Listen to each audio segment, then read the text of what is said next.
Olá pessoal, tudo bem? Me chamo Igor Serra e hoje eu vou falar para vocês um pouquinho sobre novos paradigmas da segurança da informação.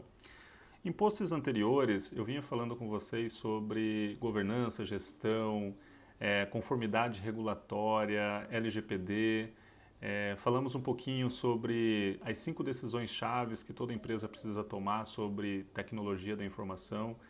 E hoje, como a tecnologia da informação é um ativo estratégico, querendo a empresa ou não, a gente precisa se preocupar e colocar isso numa mesa de um board para discutir sobre as estratégias.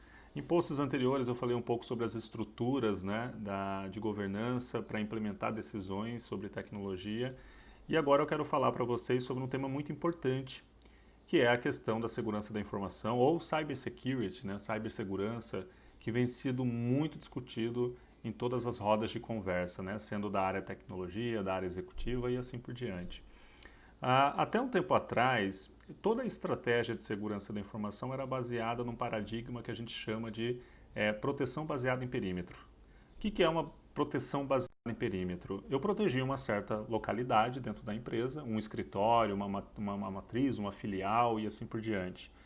A proteção baseada em perímetro, ela parte do princípio de que se eu proteger uma determinada localidade, uma localização, as pessoas que estão dentro daquele perímetro podem trabalhar de forma confiável, né, sem que haja nenhum tipo de suspeita ou nenhum tipo de problema relacionado a vulnerabilidade, segurança, ameaças e etc. Por exemplo, se eu estou dentro do meu escritório, estou com um computador conectado aqui, acessando um sistema corporativo que deve estar instalado em algum data center dentro do próprio prédio. Para fazer essa conexão entre a minha máquina e esse serviço que está em algum servidor, eu precisaria ter uma rede local. Essa rede local ela teria alguns dispositivos de rede ali que me conectaria a esse data center. E lá no data center eu teria alguns dispositivos de segurança. A gente pode colocar como exemplo aqui o próprio firewall, o firewall de borda ou o firewall central, que faria toda aquela proteção de controle de acesso, bloqueios de porta, bloqueios de IP, firewall de camada 7, que trabalha já com protocolos de camada 7 e assim por diante. Então, esse paradigma, até então, muitas empresas ainda adotam ele como uma verdade em seus planejamentos de segurança. Qual é o problema desse paradigma atualmente? Até um tempo atrás, né, a gente ia para o escritório trabalhar. Até um tempo atrás, nem todo mundo tinha um smartphone, por exemplo, que levava junto consigo para o escritório. Então bastava a gente, por exemplo, colocar um endpoint, ali, um antivírus no computador daquele usuário, colocar aquela máquina fazendo uma autenticação, por exemplo, no Active Directory, por exemplo, para autenticar o usuário, e a partir do momento que ele era autenticado, toda a conectividade daquela máquina com o restante dos serviços de rede era controlada por um firewall de borda ou um firewall central. Ok, esse paradigma ele parte do princípio que tudo que está dentro daquele perímetro protegido é confiável. Tá? Hoje com home office, hoje com work at home, né, o trabalho de casa, tem muitas empresas que já adotaram esse modo de trabalho como padrão. Tem pessoas que são contratadas pelas empresas e ela fica em casa, fica em outro estado, em outro país e assim por diante. Ela não vai mais no trabalho, ela trabalha de casa, né? O home office, que é esse período temporário que todo mundo está passando por conta da pandemia, né? As pessoas estão em casa também utilizando sua rede local, seu Wi-Fi, seu access point, seu link de internet pessoal. A máquina do escritório agora conectada também numa rede onde tem máquinas domésticas, né? Então tudo isso aí ampliou um pouquinho esse perímetro, que até então era um perímetro controlado, um perímetro dentro da organização. Além desse trabalho work at home, home office, a gente também tem o trabalho, os serviços em nuvem. Muitas empresas hoje estão com ambientes híbridos, né? Ora eles ocupam, horas utilizam um serviço que está instalado ali on-premise dentro do seu data center, ora está usando um serviço que está lá na cloud, ora tem serviços integrados entre eles, né? E um novo paradigma surgiu com isso, né? O paradigma do Zero Trust. Zero Trust, confiança zero. Ou seja, a gente parte do princípio agora que nada é confiável. Mesmo que um determinado dispositivo, mesmo que um determinado recurso, como o conceito de Zero Trust traz, o subject, ou sujeito, né? A gente agora não trata mais só o usuário, não temos mais só o usuário, pessoas, né? Seres humanos conectando a rede. Hoje nós temos coisas, né? Aí está o IoT para dizer para a gente isso, né?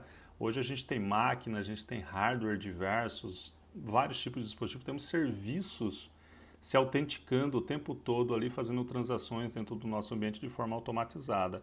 Então, quando a gente fala de Zero Trust, a gente está falando de subjects, de sujeitos, né? Então, eu tenho sujeitos hoje espalhados mundo afora que em determinado momento ele utiliza algum recurso corporativo da empresa. Então, partindo desse princípio da confiança zero, a gente deve partir uma estratégia que trate também o nosso ambiente como confiança zero. O fato de a pessoa estar dentro do escritório, conectada a uma máquina da organização, fazendo uma autenticação ali, por exemplo, num Active Directory, usando um serviço de rede, conectando-se a um sistema, não significa que aquela transação, que aquele usuário, que aquilo que ele está fazendo ali é confiável. Então, o Zero Trust ele fala para a gente o seguinte, olha, confiança zero. A partir de agora, todo mundo é suspeito. Toda transação é suspeita. Mesmo que a pessoa se autentique no ambiente, mesmo que a gente valide a identidade da pessoa, nós não podemos confiar no que ela está fazendo. Então, o Zero Trust ele traz para a gente algumas recomendações. Por exemplo, vamos partir do princípio do privilégio mínimo. Então, todo mundo agora daqui para frente precisa ter o privilégio mínimo, aquele privilégio suficiente para ele executar a função dele. Antigamente, era muito mais fácil alguém pedir um tipo de acesso para você e para você não ficar ali parametrizando regra a regra, ponto a ponto, você ia lá e dava um acesso full para a pessoa. Porque você partia do princípio de que aquela pessoa estava dentro de uma rede corporativa, aquela rede é confiável, então o que ela fizesse ali, né, no máximo ela podia fazer era, por exemplo, violar a questão da integridade, ou na questão, às vezes, até da disponibilidade, dependendo do tipo de acesso que você dá para ela. Um exemplo, um usuário que ele precisa de um acesso de administrador local na máquina para poder interagir com um aplicativo que, para funcionar, precisa ter um acesso privilegiado no computador local, né? Esse aplicativo ele interage com o sistema operacional e para executar o usuário ele precisa. Aí você vai lá e seta aquele usuário lá como administrador local da máquina dele. Era assim que funcionava antes. E aí, com isso, hoje, né, o conceito de movimentação lateral, movimento lateral, que é um dos trabalhos, uma das análises que todo profissional de segurança faz hoje, que é um invasor, um atacante, uma pessoa que tem ali a intenção de acessar algum serviço crítico, roubar uma informação, ou o próprio ransomware, né, ele quer instalar ali dentro do seu ambiente um malware, né, que vai, sei lá, criptografar seus dados e depois cobrar de você ali um resgate, ele sempre tem um alvo. Fala, olha, onde que é o meu alvo? Meu alvo é esse aqui. Mas para chegar nesse alvo é muito mais complicado, porque geralmente esse alvo dele é mais bem protegido. Por exemplo, uma base de dados, um sistema corporativo, tudo isso, né, quando a empresa pensa em segurança, ela vai lá e protege esse ativo dentro do ambiente. E ela deixa, às vezes, de olhar para a segurança na ponta, endpoint, né? Lá no usuário, lá no que o usuário está fazendo. Então é muito mais fácil hoje um atacante, um hacker, né?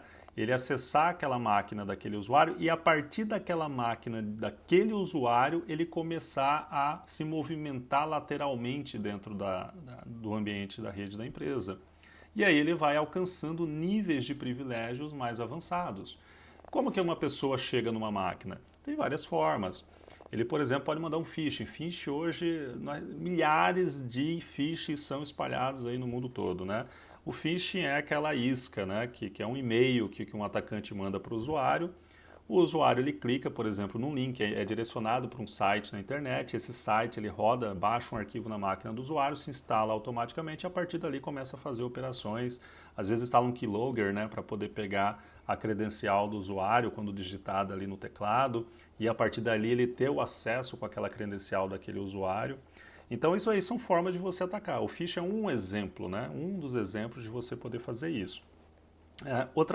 Por isso que o multifator de autenticação é uma ferramenta hoje amplamente falada, né? Não basta eu confiar na senha do usuário, num único fator de autenticação.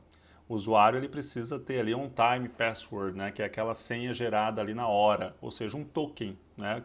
Um aplicativo você instala ali no celular e toda vez que você for se autenticar, você vai lá e gera um token e esse token somado com a sua senha de rede, ele fala, olha, o Igor é o Igor, então pode deixar ele entrar. Né? Então esses são recursos, tá? Que a gente começa a pensar de uma forma mais estratégica, até para decidir quais são as ações mais importantes, quais são as ações que vai trazer um retorno melhor para dentro da organização quando a gente fala de cibersegurança ou gestão de risco, né?